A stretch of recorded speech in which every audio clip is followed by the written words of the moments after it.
Soit qu'on change le sujet. Mais en fait, si on enchaîne, si vous permettez, je peux enchaîner comme vous voulez, je ne vais pas dominer les choses, là. Mais je suis au micro, est-ce que je peux prendre la parole? Oui, avant oui, que vous passiez à quelqu'un d'autre. Allez-y, excusez-moi parce que la colonne vous cache. Je veux juste revenir. La question que j'ai pour M. Léo Blois, c'est est-ce que vous êtes vraiment surpris que la mobilisation actuellement étudiante se veut un déclencheur de quelque chose qui est beaucoup plus grand que ça? Et quand vous parliez tantôt du 22, les 22, le 22 mars, 22 avril, puis quand vous regardez l'élément du 22 avril, vous revenez à un moment donné où vous avez eu une conjonction de deux éléments qui sont arrivés. La dilapidation de nos richesses naturelles et de l'autre côté, le mouvement, la mobilisation du mouvement étudiant. Une des choses que vous aviez parlé tantôt, c'était le bien commun. Il y a le lieu commun, c'est l'environnement dans lequel on reste. Le bien commun, c'est ce qu'on fait avec le comment on va vivre ensemble par rapport, entre autres, aux institutions qu'on s'est données.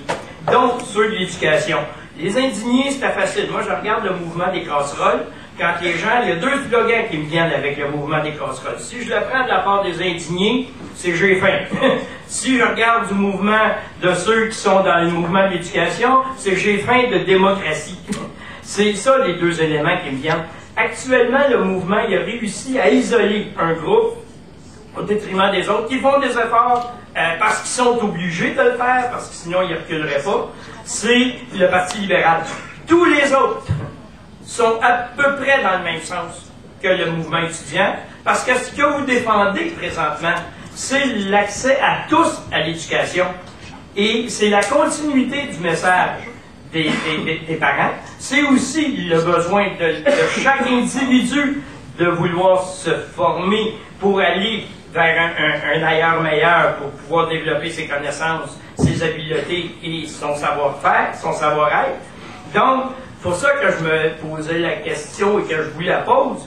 Est-ce que vous êtes vraiment surpris si on avait le même domaine, depuis 2003, le Parti libéral est au niveau du pouvoir, ils sont arrivés avec un slogan « Nous sommes prêts », puis dans ce temps-là, le milieu, c'était la santé. Fondamentalement, c'est important, c'est l'inné, c'est notre potentiel qu'on peut développer, la santé. Mais si on avait la capacité de demander aux malades, voulez-vous sortir parce que vous êtes insatisfait du système de santé, il y en aurait une joie vert de gang qui sortirait aussi. Mais ils ne peuvent pas sortir, eux.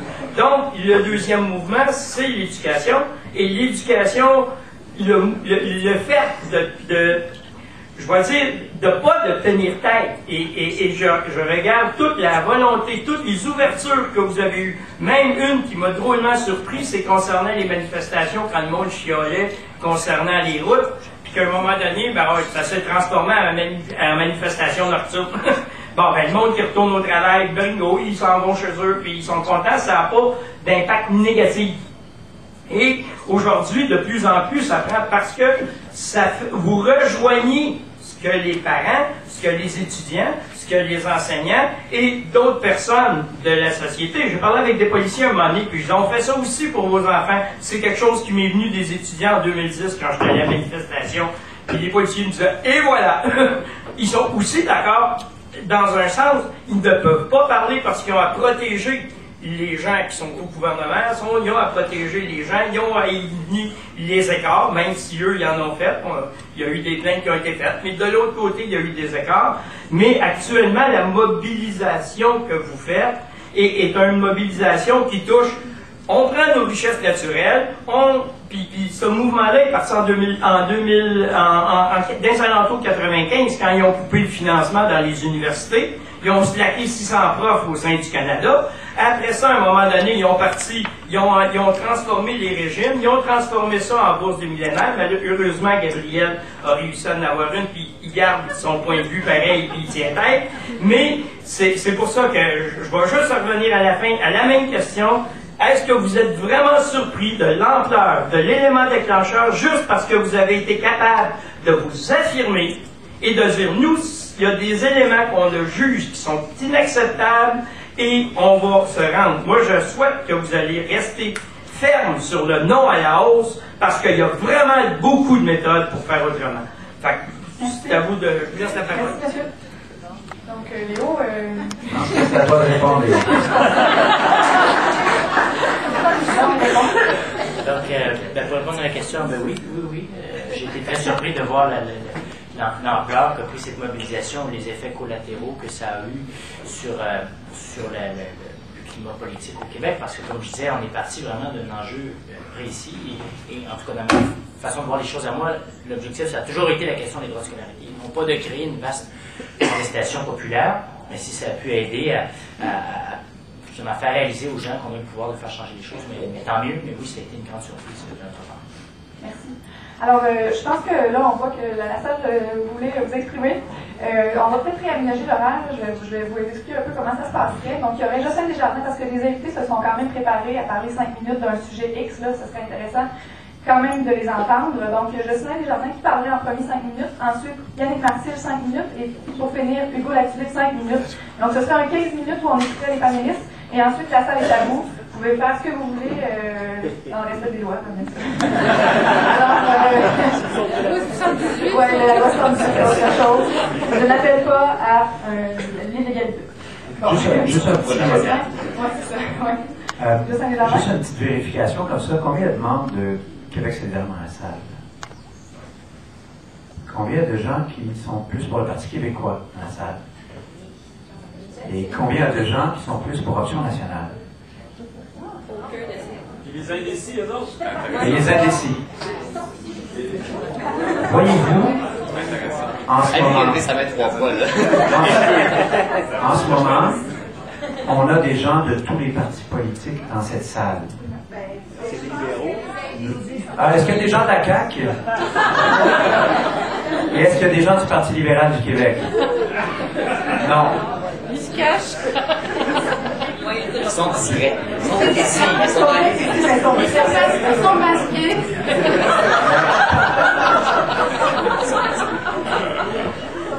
Juste un sondage éclair pour vous montrer, et c'est une des raisons pour laquelle j'avais invité Jean-Martin Hossan, qui n'est toujours pas arrivé. Non, c'est pas. Ouais, c'est un sondage non probabiliste, bien entendu. J'avais invité aussi le Québec solidaire, j'avais invité Amir, ou Françoise. Françoise ne pouvait pas, Amir devait venir, mais finalement elle n'est pas venu. Et Manon qui est déjà parti. Et également le député de Gouin, Nicolas Girard, qui a déjà quitté. J'aurais aimé ça que tous ces gens-là soient là et qu'ils prennent au sérieux. Bravo Daniel d'être ici. Daniel Payet, chef du Bloc québécois.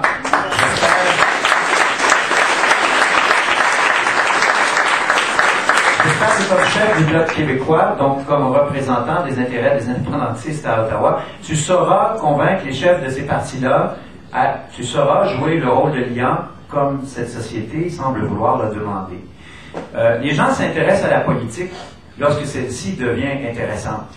Et au printemps, celle-ci est, depuis 16 ans, je pense, enfin redevenue intéressante. Il y a une parole qui a été libérée, on l'a dit tout à l'heure, et avec elle, une énergie politique que je cherchais à décrire un peu dans les questions que je te posais, et puis bon, je pense que tu l'as quand même assez bien écrit, Léo, qui s'est révélée à nos yeux. Maintenant, on veut parler. On veut parler, et surtout, on veut construire. On ne se gêne plus pour le dire, pour dire ce qu'on veut, pour dire qu'on veut reprendre le contrôle démocratique sur nos institutions, sur notre éducation, sur notre environnement et sur notre économie. Je pense qu'on peut le dire sans tomber dans les clichés qu'on vit vraiment des heures historiques. Et je trouve ça un peu décevant que les partis ne soient pas restés jusqu'à la toute fin parce qu'ils semblent ne pas tout à fait prendre vraiment au sérieux cette société civile qui s'éveille. Mais moi, j'ai des messages pour eux. J'aimerais que, puisqu'il y a des membres de tous les partis qui sont dans la salle, que vous jouiez le rôle de relais et que vous les fassiez, ces messages-là. Parce que c'est important. C'est quand ça vient de la base que l'oreille commence à être tendue. La rue, la mobilisation citoyenne qu'on a connue et ce que les citoyens ont fait depuis le mois d'août, ce qu'ils disent, c'est qu'ils veulent réinvestir, ils veulent investir le politique. Il va falloir que ces partis-là donnent un écho dans l'arène politique à ce désir de changement-là qui nous anime. Et on sait, nous, que malgré le fait qu'on descend tous les soirs dans la rue ou qu'on descend pour la première fois dans notre histoire, en seulement 2 mois, 3 fois de suite, une manifestation de 200 à même, je pense, 300 000, 250 000, 300 000 personnes, on sait que malgré qu'on fait ça, le plus puissant outil de changement qu'on a à notre disposition, c'est l'État. Mais en ce moment, cet État-là, il faut en avoir tous les instruments. Et puis, un des instruments de cet État-là, évidemment, ce sont les partis politiques qui doivent accepter de devenir les porte-voix, ou mieux, le véhicule, la force motrice des désirs et des aspirations des gens qui prennent le temps de descendre dans la rue, là, c'est pas rien, là, ils payent des taxes, ils travaillent, ils font du 9 à 5, ils font bouffer les enfants, quand arrive 8 heures le soir, ils sont dans la rue. Alors, c'est pas pour rien qu'ils sont là. Il faut leur donner un écho. Et moi, je pense que l'élection qui vient, ça va être une élection historique. Il faut que tout le monde soit mobilisé. Et c'est pour ça que les partis doivent l'être aussi. Les partis indépendantistes doivent être mobilisés et doivent être tout entiers à l'écoute des citoyens. Le premier principe qui devrait les guider dans une éventuelle unité que semblent vouloir leur demander les gens, de plus en plus, le premier principe, c'est qu'il faut qu'on soit raisonnable aussi dans les demandes qu'on fait à ces partis-là. Parce que c'est comme ça, qu'est-ce que vous voulez? Chaque parti a ses intérêts, chaque parti a sa logique propre, puis ils veulent tous les protéger, puis il faut comprendre ça, ils se sont battus, puis il y a des gens qui forment ces partis-là, puis vous formez ces partis-là, et vous vous battez tous pour vos convictions, puis il faut respecter ça, puis grand Dieu, de chance que vous en avez. Mais là, il faut que pour chacun des partis, si on veut vraiment parler sérieusement d'unité, il faut que pour chacun de ces partis-là, pris individuellement, cette unité-là, elle soit plus payante que le statu quo. Ça, c'est le premier principe qui va nous guider. Si on parle d'unité, si on veut vraiment parler d'unité sérieusement, il faudrait que cette unité-là repose sur une proposition principale commune. Ça ne sert à rien de s'unir si on n'a rien à proposer de façon commune. Alors, c'est important. Merci pour le café, Marc-André. Et le muffin, parce que j'ai pas mangé de la journée. Un petit peu, une petite affaire. Chaque fois qu'il goûte. Oui, c'est ça. Ces journées sont courtes. Alors, cette coalition-là devrait reposer sur une proposition principale commune. Et elle est d'autant plus urgente de la trouver, cette proposition principale commune-là, que le climat politique actuel est vraiment propice à cette coalition-là. Cette coalition-là n'aurait pas pu se faire hier, avant-hier, et elle ne peut pas se faire après-demain, ni dans 2 ans, c'est maintenant qu'on peut la faire. Parce qu'on est dans une unité sociale. Moi, je pense que cette proposition principale commune-là, elle devrait prendre la forme d'un objectif politique auquel tous les partis pourraient souscrire. Ça pourrait, évidemment, y aller de 2 façons, 2 manières. Le premier objectif, vous l'avez déjà évoqué ensemble ici. C'est un objectif tactique. Je m'excuse, je mange en même temps, je suis désolé, ça c'est pas connu. C'est de barrer la route au Parti libéral du Québec, de barrer la route à la CAQ, même s'il y en a qui disent que là, ils sont devenus insignifiants. Il faut toujours considérer, il faut barrer la route aux briseurs de destin. Et oui, le tout sur Charest est important, il faut le faire, mais on ne peut pas rester qu'à ça. C'est pas vrai que notre projet de société, c'est un grand prix. Oui, c'est important pour notre tourisme, c'est important pour notre économie, mais on veut plus que ça. Et si on en reste qu'au tout sur Charest pour s'unir, tout le monde va voir comme ça comme une opération électoraliste, ça va être le pouvoir pour le pouvoir dans les yeux de la population. Ça, c'est un motif négatif, mais qu'est-ce que vous voulez? C'est quand même la réalité. En ce moment, la loi qui nous a passé, c'est une loi infâme. Les dernières années qui nous a fait subir sur le plan économique, politique et social, c'est quelque chose qu'il faut rejeter du revers de la main, et c'est un motif qu'il faut quand même amener de l'avant. L'autre considération, elle est stratégique. Moi, je pense, et c'est un gros morceau à envoyer, et on l'a envoyé au mois d'août. On a fait un manifeste là-dessus, c'est d'amener la constituante. De demander aux 3 partis de s'unir en disant on va mettre sur pied une assemblée constituante en vue de la rédaction et de l'adoption d'une constitution pour le Québec. Pourquoi? Parce qu'on agit déjà comme si on était libre. Cette génération-là, comme on disait tantôt, bon, peut-être pas plus que d'autres, mais elle est déjà plus décomplexée. Moi, c'est mon analyse. On agit déjà de façon libre. On a des lois qu'on nous passe, qu'on essaie de nous balancer à la figure, et voyez-vous, on est toujours debout. Les bouleversements sociaux actuels sont aussi porteurs, je pense, de revendications qui doivent pouvoir être canalisées autour d'un projet général, comme celui d'une constituante.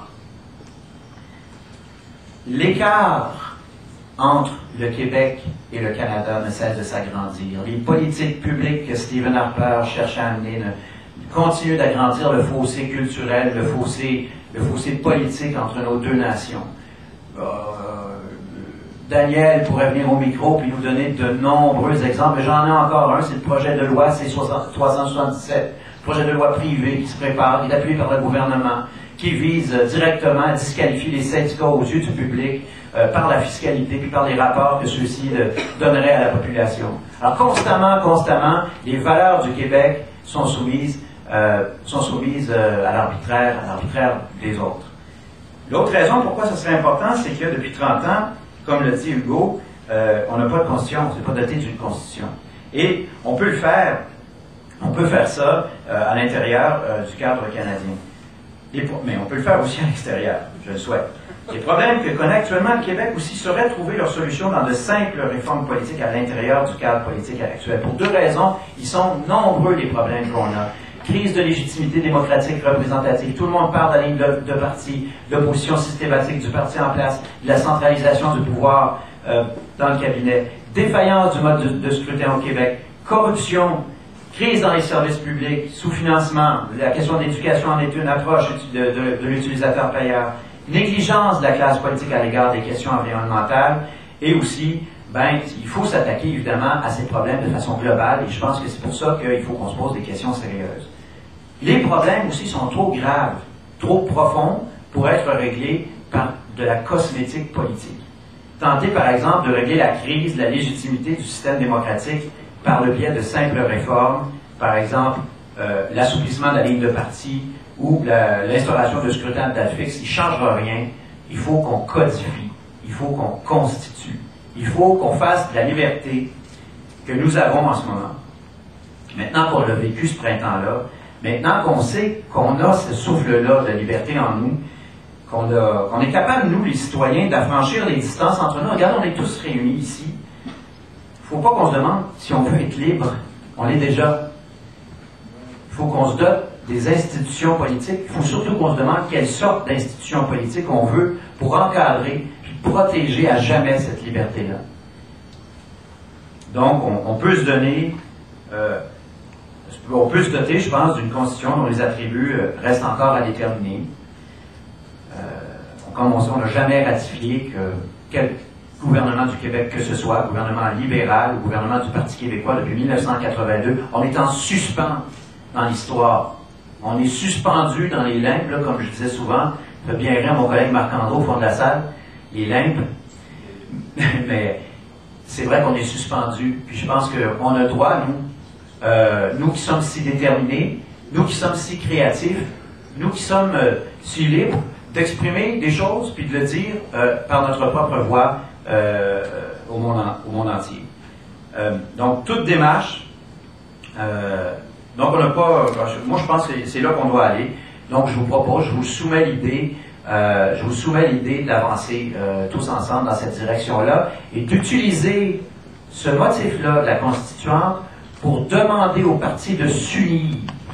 Pas juste pour battre charret, mais de s'unir pour vaincre. Merci.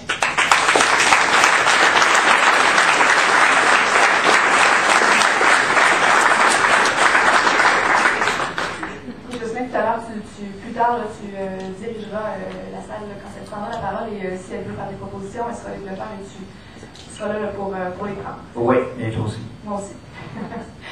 Yannick, merci, 5 minutes. Oui. En fait, je vais rebondir sur à peu près tout ce qui a été dit parce que, comme je disais d'entrée de jeu, il y a quelque chose de fond qui se passe. Justin vient de répéter, Léo l'a bien démontré. Par contre, Léo, avant que tu te sauves, là, j'ai vraiment mal au cœur quand tu m'as dit que je faisais partie de la génération de tes parents. C'est violent. Ça vaut pour toi aussi. Et je dis ça pas juste en blague parce que pour moi, c'est important de constater que, entre autres choses, ce que nous vivons n'est ni une question maintenant reliée à la crise étudiante, ni une question de génération, ni une question propre au Québec. Le Globe and Mail, c'était le punch que vous avez volé Hugo tout à l'heure, dans son édition de ce week-end, donc sa grosse édition de la semaine. Si vous la voyez bien, c'est un fleur de liste qui est constitué de carrés rouges. Dit, ce n'est le titre, donc c'est le gros titre, comme on peut le constater, ce n'est plus une question de droit de scolarité, c'est une question de choix de société.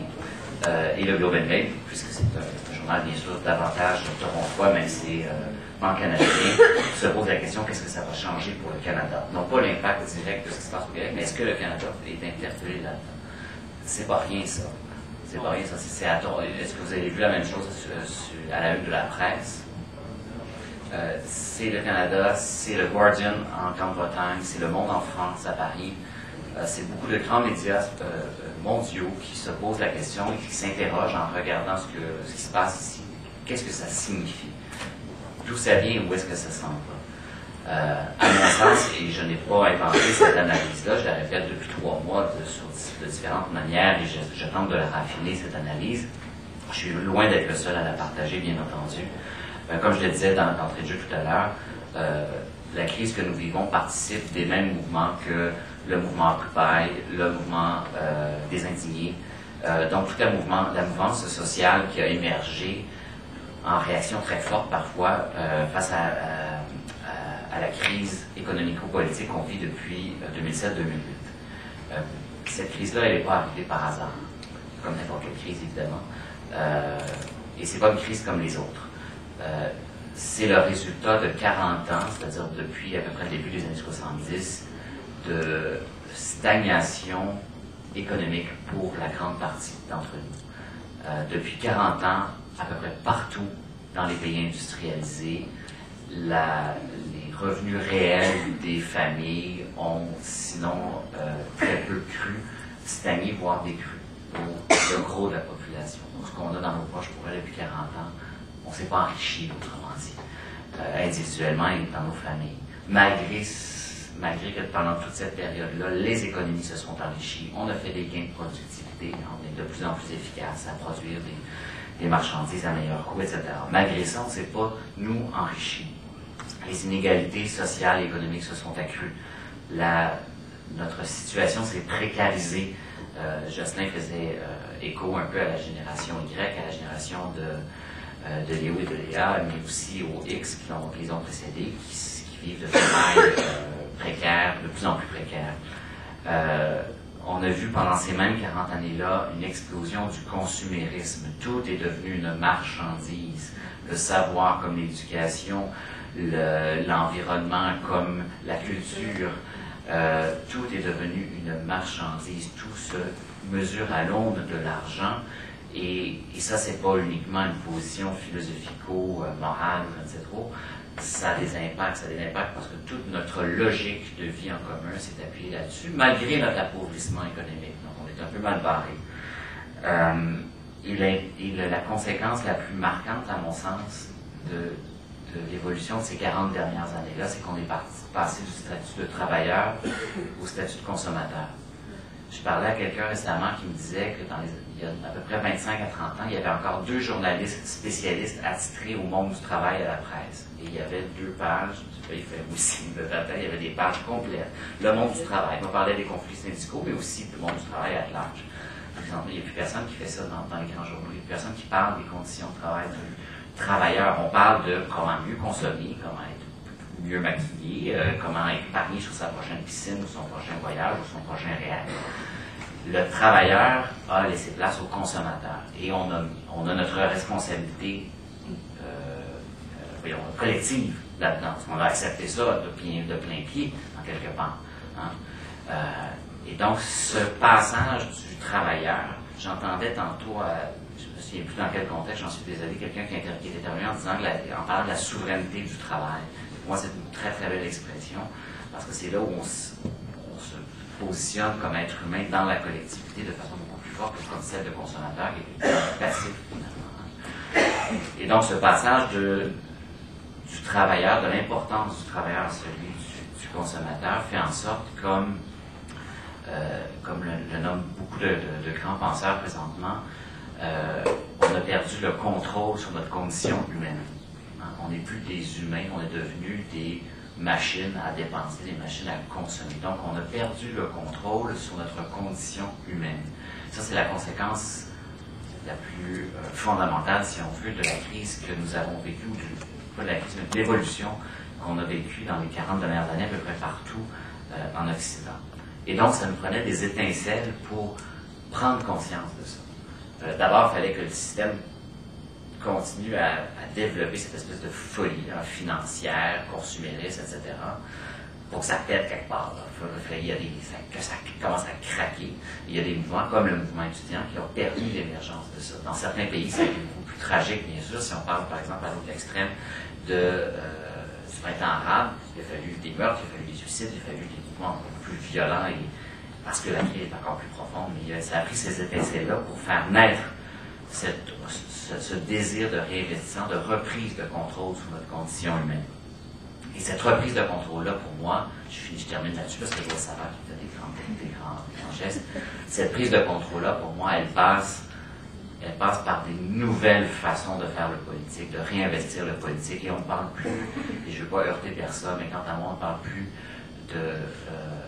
d'unité, je ne parle pas d'unité entre les partis, c'est pas ça mon point, d'unité, puis de consensus, puis de mécanisme électoral ou parlementaire. On n'est plus là, on n'est vraiment plus là.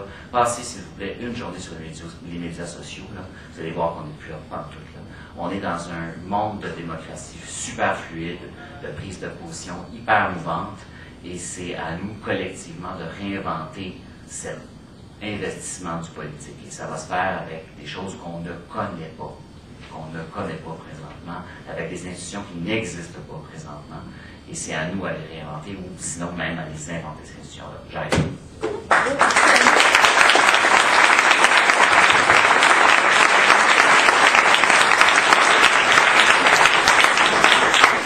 Merci Yannick, ça va nous prendre donc beaucoup d'imagination.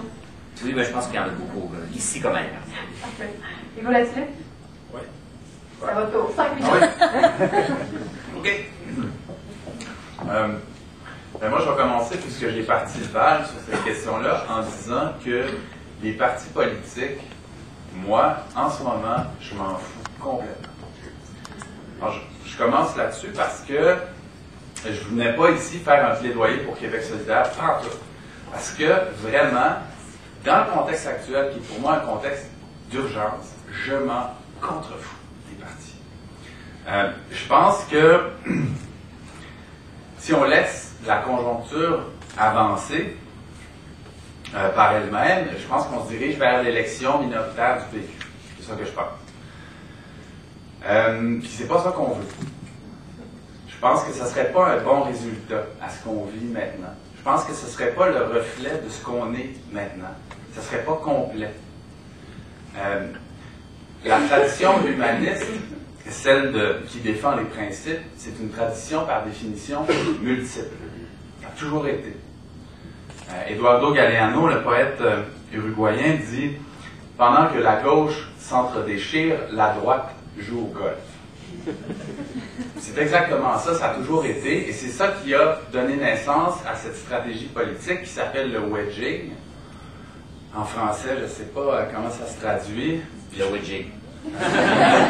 Oui, parce que enfin, Stephen Harper nous a montré que le wedging, ça marche. Quelqu'un qui connaît bien la stratégie politique pourrait peut-être l'expliquer mieux que moi. Diviser pour régner.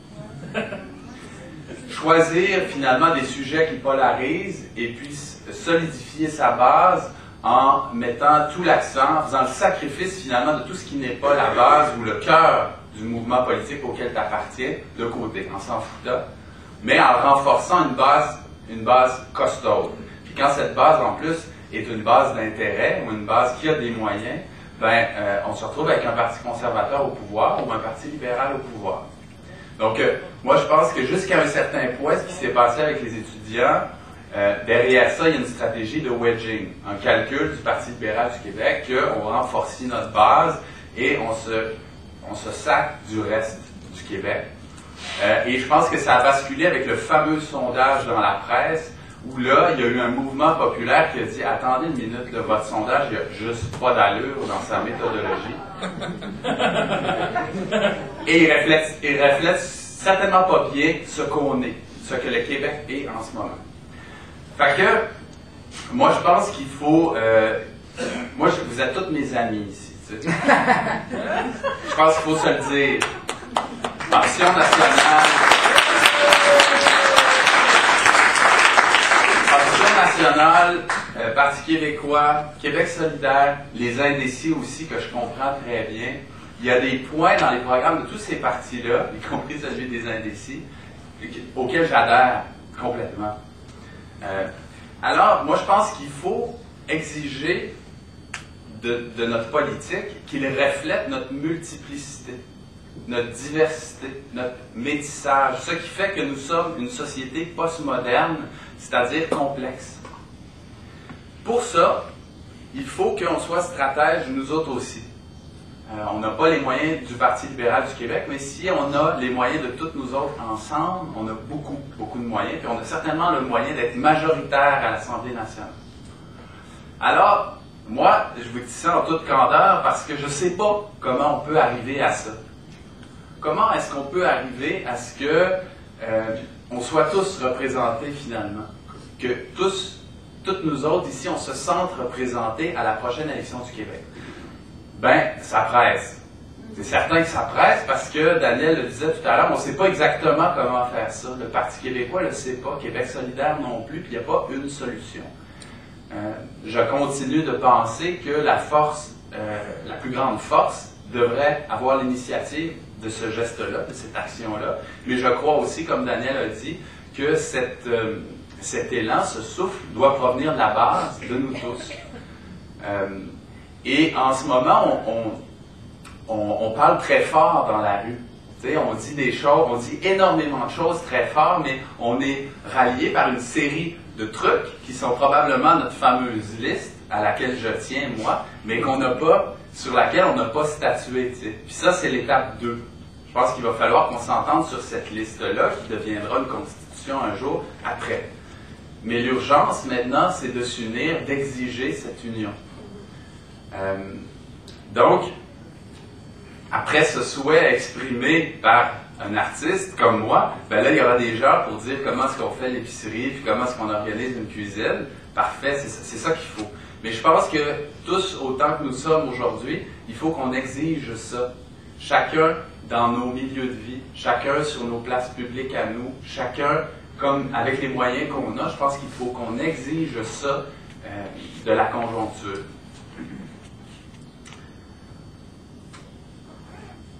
Je reviens au projet de République. Donc ça, c'est mon plaidoyer pour l'Union. Mon deuxième point ici, en venant ici, je me suis dit, ben, je vais parler un peu de République, un abécédaire populaire, qui est le film que ma compagnie Espéramos Film a fait il y a 1 an. Ton collectif. Mon collectif, exact. Non hiérarchique. L'idée derrière ça, qui est démarrée, disons, au début de l'année 2011, c'était les révolutions arabes à ce moment-là, et plusieurs personnes autour de moi, on avait la même lecture de ce qui se passe au Québec, c'est-à-dire qu'il y a un certain plafonnement au niveau de la qualité des idées en circulation sur notre place publique. C'était ça un petit peu le terreau. On s'est dit, il me semble que les idées politiques ici, les idées en circulation dans nos grands médias avec leurs limites, ne sont pas suffisantes pour dire ce qu'on est, pour refléter nos préoccupations. L'environnement est un excellent exemple. On a beau dire qu'on est une... Jean Charest répète qu'on fait tout ce qu'on fait dans une perspective de développement durable. On a bien compris que c'est n'importe quoi depuis longtemps. Il reste 1 minute et point. OK? Donc, on s'est dit, on va réunir une table avec des sages autour, des gens qu'on a envie d'entendre, qui nous éclairent, qui, bon, c'est parfaitement subjectif, c'est ça l'avantage de l'art et de la création, contrairement à la gestion d'un État, c'est qu'on peut faire tout de manière arbitraire. Donc, on invite des gens à se réunir puis à émettre leur liste. Chacun a émis sa liste. Autour de la table, il y avait des étudiants, il y avait des syndicalistes, il y avait des artistes, il y avait toutes sortes de monde, des gens qui nous éclairaient, chacun. Chacun a proposé toutes sortes de monde. On se retrouverait avec une table de 10-12 personnes à pitcher des idées, puis à essayer de définir, ça serait quoi notre liste à nous autres, ça serait quoi nos 26 points. Là, je ne vous ferai pas cette liste-là, elle est dans le film aujourd'hui, elle est dans le film qui est public, que vous pouvez voir. Puis, dans ce film-là, ben, il y a plein d'oublis. Il y a plein de choses qui ne sont pas là, il y a plein de choses qui ne se sont pas rendues au montage final parce que le film étant le film, ça devait faire 1h30, il devait y avoir une courbe dramatique qui fonctionne et tout. Donc, on a écarté des sujets majeurs, comme la question de l'immigration, la question équité homme-femme, la question autochtone. Les 3 grandes questions qui sont les 3 grands deuils qui ne sont pas dans le film. Mais on a essayé de faire le tour de notre projet de société tel qu'on l'aimerait, tel qu'on le souhaiterait. Et je pense que moi qui suis plus considéré, moi qui suis plus un jeune, selon les définitions de je sais pas qui. Les économistes. De voir. Oui. Ça change souvent. Moi j'ai 38 ans. Je garde cette impression que notre place publique, surtout pas notre place publique, mais je veux dire, ce qui s'exprime politiquement dans nos parlements n'est pas le reflet de ce qu'on est. Ne reflète pas les 20 ans d'altermondialisme auxquels les Québécois ont beaucoup participé. Ce foisonnement d'idées qui remet en question le mode de gouvernance, qui affirme cette nécessité de mettre l'environnement au cœur de notre projet de société, qui réaffirme cette idée que l'éducation doit être au cœur d'un projet de société, etc. Donc, ce bouillonnement-là, on le veut sur notre place publique. On ne veut pas faire le sacrifice de ce bouillonnement-là parce que on a ici un système uninominal majoritaire à un tour qui nous coupe de toute cette richesse-là. Et Amir Kadir a été une sorte de merveille dans notre portrait politique des dernières années parce qu'il a amené une grande partie de ces idées-là sur la place publique. Et je sais que dans chacun des partis dont on a parlé tout à l'heure, il y a des gens qui sont parfaitement d'accord avec les combats d'Amir à un moment ou à un autre. Mais on va tous beaucoup profiter de ce foisonnement intellectuel, politique, s'il survit. Donc, j'ai l'impression d'avoir 3-4 fois répété la même affaire à chaque fois que j'ai pris la parole. Là. Vous voyez mes limites intellectuelles. Non, c'est les nôtres. Qu'on comprenne. Si on peut écouter votre film République, vous voulez qu'est-ce qu'on fait? Le film est en DVD depuis vendredi, donc on peut l'acheter sur le site web d'Espéramos. Et il y aura sûrement, suite au visionnement sur la place Émilie-Gamelin, en toute désobéissance vendredi, il y aura sûrement d'autres visionnements parce qu'il y a des maires d'arrondissement qui nous ont approchés pour qu'on reproduise l'illégalité. Donc on va le faire avec joie. C'est parfait, merci beaucoup.